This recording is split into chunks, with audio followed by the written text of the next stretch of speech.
Hi, everyone. My name is Joe Legilia, and on this episode of Not Your Average Joe, we're speaking with Jordan Holwell and Don Curby of A Heart of a Veteran. Hi, everyone, and welcome to another episode of Not Your Average Joe, powered by Mortgage Message. My name is Joe Legilia, and today I'm joined with Jordan Holwell and Don Curby of A Heart of a Veteran. Guys, welcome to the show. Thank you for having us. Absolutely. So I'm so excited to have you guys on the show for season 2. We've met many, many years ago, and I've been following your journey for the last few years, and to be able to share this very inspirational story with my audience, it's an honor for me, so I want to say thank you for being here.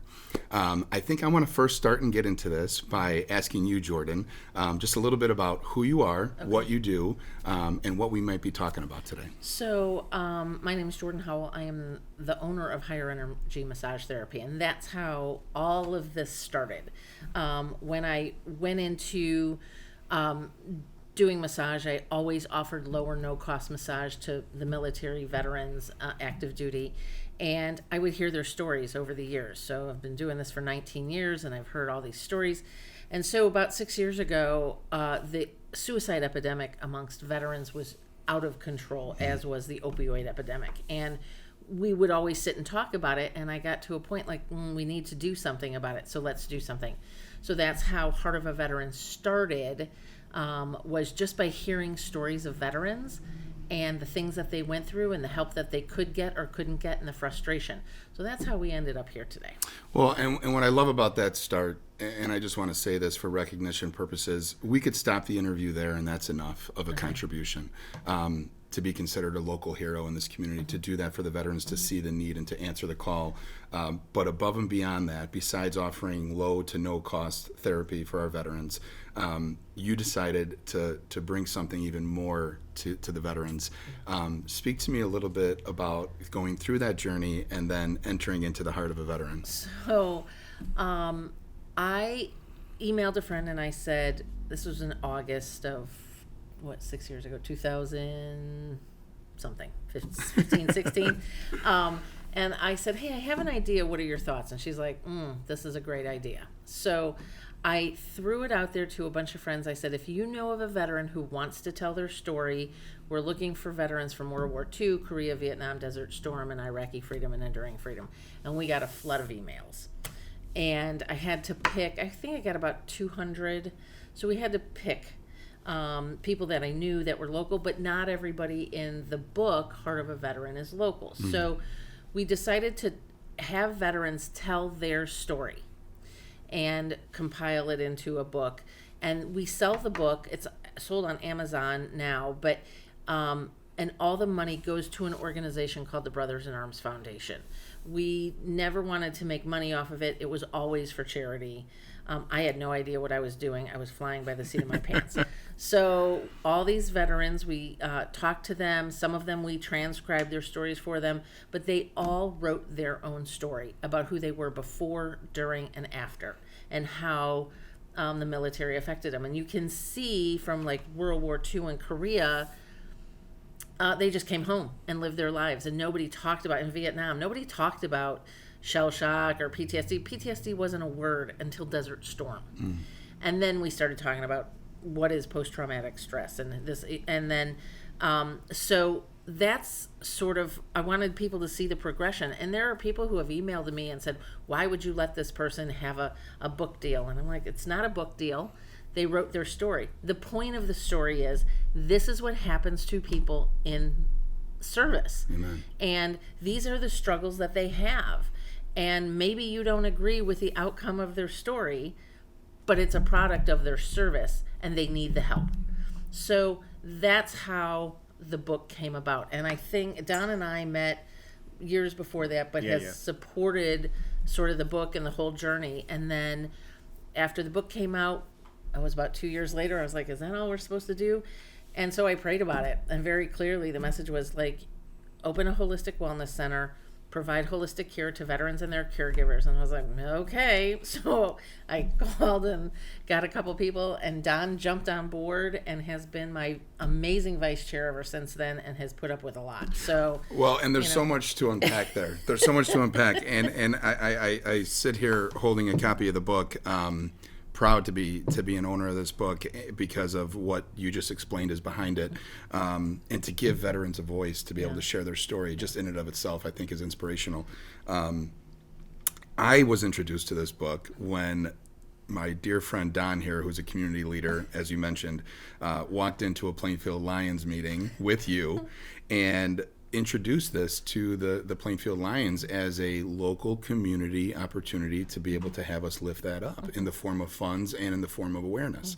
And having many, many veterans in my life, family members and friends, this cause really resonated with me. And I guess I would like to go a little bit deeper with how you and Don got connected on this. We met through the Small Business Advocacy Council originally. Right, yeah. So it's been, 10 years? Maybe? At least, yeah. And we just sort of stayed in touch. But I knew he was a veteran, and for some odd reason, he likes me and supports me. I don't, Well, let's hear Don's version, right? Don, Let's hear What Don's is version. your version, Don? Oh, well, she needed some help, and I have a nephew who spent 14 or 15 months in Afghanistan with the 10th Mountain Division. 80 pounds on his back when they would leave the base, and they would come back a month, 2 months later for a day to get some sleep and maybe wash their clothes, I guess, and then go back out again. So he has back problems today and PTSD. He's told me he started counting firefights, and when he hit 30, before they were 30 days in country, he says, I stopped counting. He has PTSD, and he has back issues.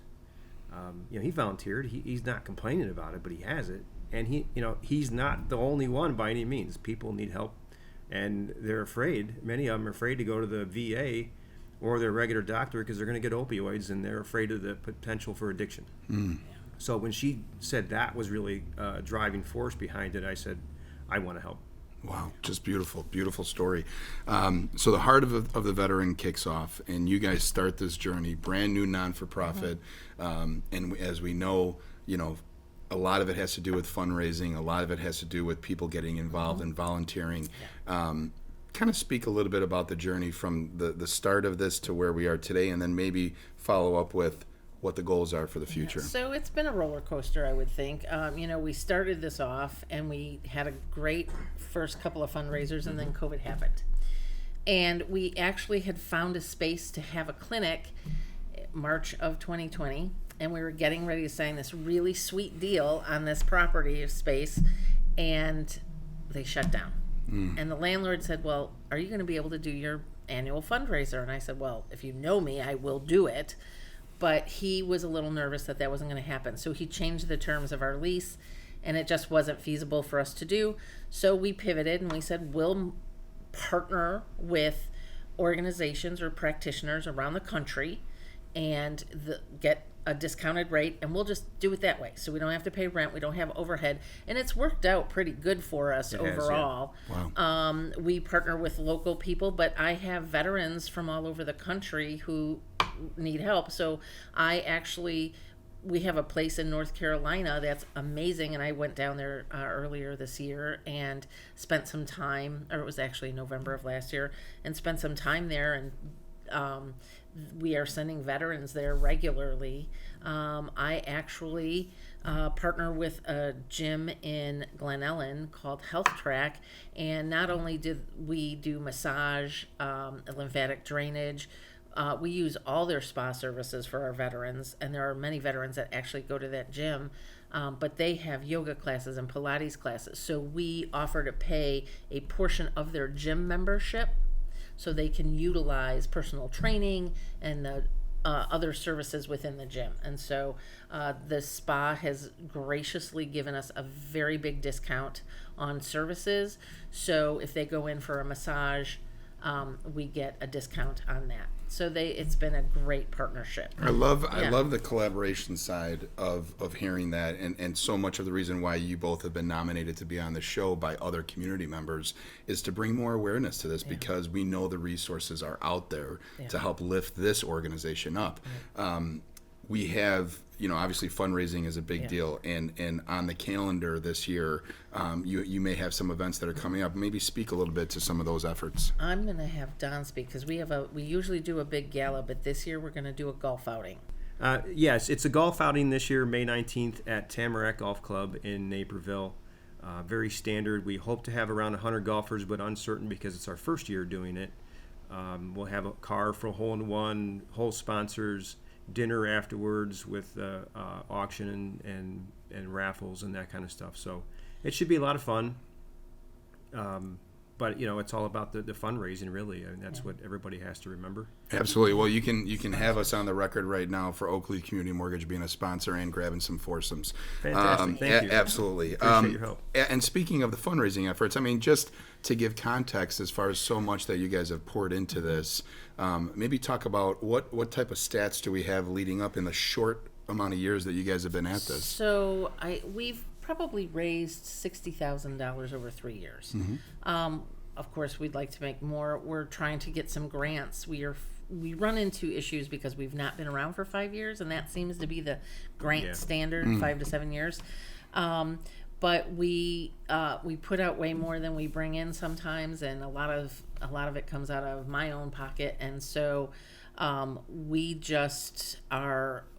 We have the one big fundraiser, but we need to look at monthly donations, and we're getting set up that we can accept those. We've gotten some really amazing help from an auctioneer group that did a workshop and just provided us with a lot of information. So we're changing how we're doing things, and I'm really excited about that. So, but we do have monthly giving. If people are interested in just giving a little donation every month, that turns into something big. But honestly, people need to know, like a $50 donation can get a veteran a massage every month.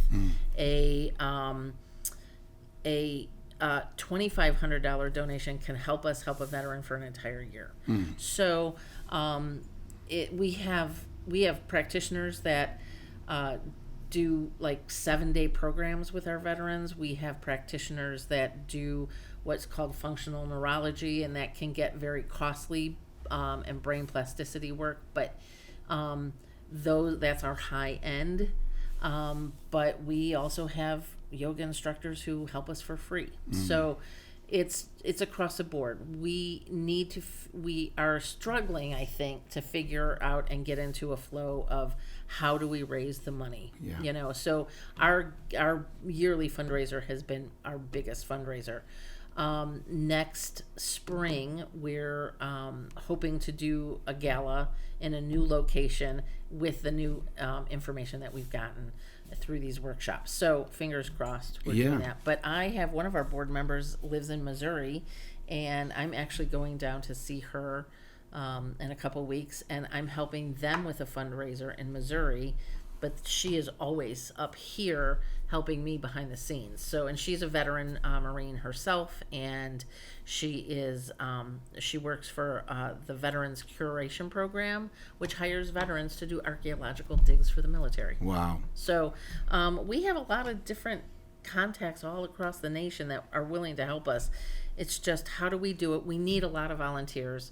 We need a lot of help. And we, if anybody's interested in being on our board, we can use that help too. I mean, this is a fly by the seat of your pants kind of thing sometimes. And I'm new to this. So I'm always willing to listen and get the help that we need. Well, and I think the greatest takeaway for me is just the passion behind this, and I think having that, everything else flows from there. And you guys have abundance of passion for this and for this cause for our veterans. I'm excited because I think we're going to bring a ton of awareness to this golf outing. We're going to sell it out for you. We're going to make it a great fundraising effort. And I just, looking back at the last few years, knowing that I believe I met you guys right at kind of the infancy stage of this, and seeing where you're at today, just the momentum and the growth, and as you said, the struggles that we're overcoming. I'd love to hear from both of you individually about maybe just one really, really rewarding story that you can recall over the last few years through this effort. You've got a whole lot more. I Jordan, do. I mean, I've got some amazing stories from a gentleman who heard me on a radio show. He's in his 80s. He came to me because he's having back problems and hip problems, and so I gave him a massage, and then I hooked him up with a massage therapist near him, and every 3 months, we had a conversation about how much I love nuts and cashews. Every 3 months, I get 3 pounds of cashews delivered to my house. Every 3 months. Beautiful. But one of my favorite people is Adam Kanash. He was one of the authors of our book and really instrumental in helping us get all the people. And I've stayed in touch with him through the years. He started today. He and a friend that were in a conflict together in Afghanistan, and his friend lost both of his legs. They're walking the Appalachian Trail, 2,900 miles. Amazing. To walk the war out of them, and they started today. Amazing. It's called Operation AT, and I'm so excited for him. And all the money that they make for donations goes to the Brothers in Arms Foundation to help fund their journey and help the Brothers in Arms. So I am really excited, and he's just an amazing human being. And I stay in touch with many of the people that wrote the book, and Robert Canine. I got to go to his wedding, and his, have been involved with his kids being born. So they're going to be up here next weekend. So I'm really excited to see them. And it's just honestly, when I've had people come in and they've had no hope, and they'll get a massage, or we'll get them to a chiropractor, and then they say, "Oh, I have hope," and to hear those words come out of somebody's mouth, it makes it all worth it. If we stay really small, we stay really small. But if we can give somebody hope, then I guess that's all that's what we were meant to do. So. Absolutely beautiful. Don, I'm going to try to ask you to follow that. Well, we elicit feedback from everyone that we help out, and a couple times we've heard, I feel as good as I have in a long, long time. Yeah. On numerous occasions. Yeah. And that's really makes you feel good about what we're doing, I guess. Yeah, well, I mean, the relationship side of this, when I hear Jordan talk about this, and again, being the voice for so many that need that support, it's just amazing. I want to close the interview by asking both of you, you have been nominated through the community to be here today, and this is a show about lifting up real community heroes, and you two wear that very, very well. Thank you. But who is your hero?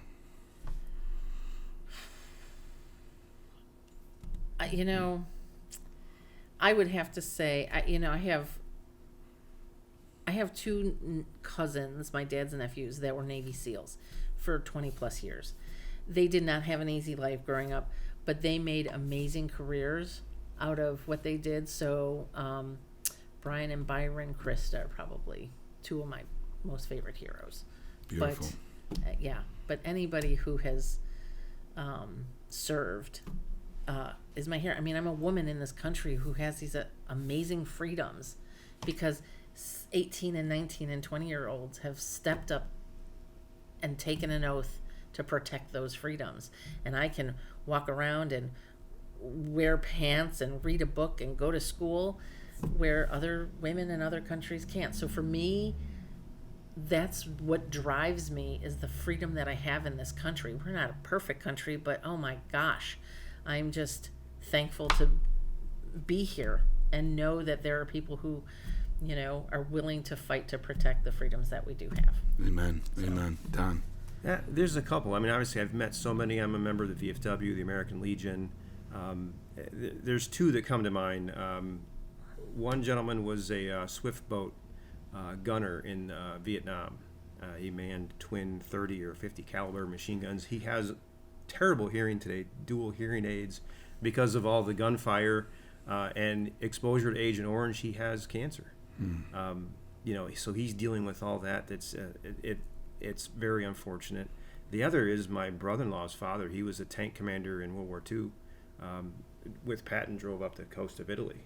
I only got to talk to him very briefly about that because he, I guess, didn't really talk a lot about it, but it was eye-opening for sure. I served in the Navy during Desert Storm, and we sat off the coast and had 3 or 4 square meals a day and a warm bunk to sleep in. It's a very different thing. So those guys who really had to dig a hole with which not only to sleep in, but to protect themselves from the bullets that are flying over their head. Those are my heroes, Just I great. had it easy, I know it. Just great shares. Great shares. Jordan, Don, Thank you. I know someone who's watching this right now, whether it be through financial fundraising or whether it be through volunteerism. wants to be a part of this organization, wants to be a part of these efforts for our veterans, what's the best way that they can get connected with you guys? You know, honestly, they can call us directly. Can I give my phone? Absolutely. My number is 708-769-5634. Text, call, or email us at info@heartofaveteran.org or dkirby@heartofaveteran.org or jordan@heartofaveteran.org. And we've upped our game with the website too,